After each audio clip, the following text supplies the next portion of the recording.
It जो है निर्जीव के लिए प्रयोग होता है, इसीलिए यह एक तोता है, तुम लिखते दिस इज ए पैरट है, वो होना क्या चाहिए, इट इज ए पैरट, वही सही है।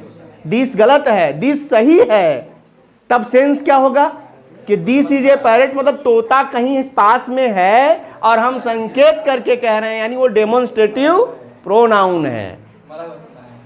चाहे मरा हो जिंदा हो, इससे हमसे क्या मतलब है, मतलब हमारा ये है कि तोता क्या है, वो निर्जीव है, उसके लिए या उसको निर्जीव माना जाता है, इसलिए उसके लिए इट का प्रयोग होता है।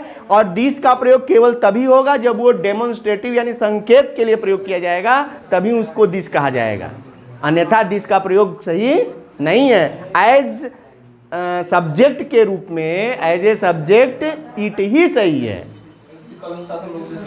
हाँ तो कह तो रहा हूं, अंडर कंफ्यूजन चल रहे हो ना भाई, क्योंकि तुम केवल यही जानते हो कि इट माने यह और दिस माने यह, जबकि इट और दिस में अंतर क्या हुआ, इतना बड़ा अंतर है।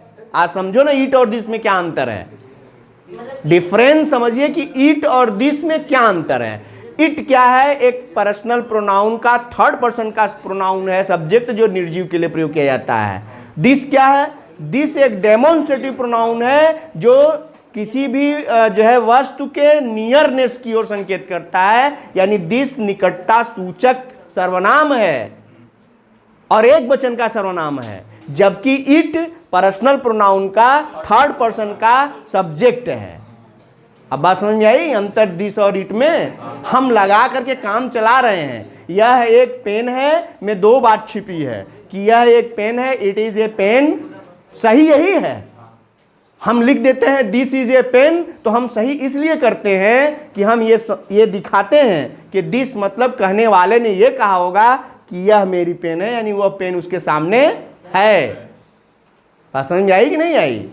तो इस टाइप का यदि अंतर देखने को मिले तो ईट और दिस में ये इतना बड़ा अंतर है, अन्यथा ईट और दिस तो एक ही दिख रहे हैं। बचपन से पढ़ते आए, दिस लगाओ चाहे ईट लगाओ।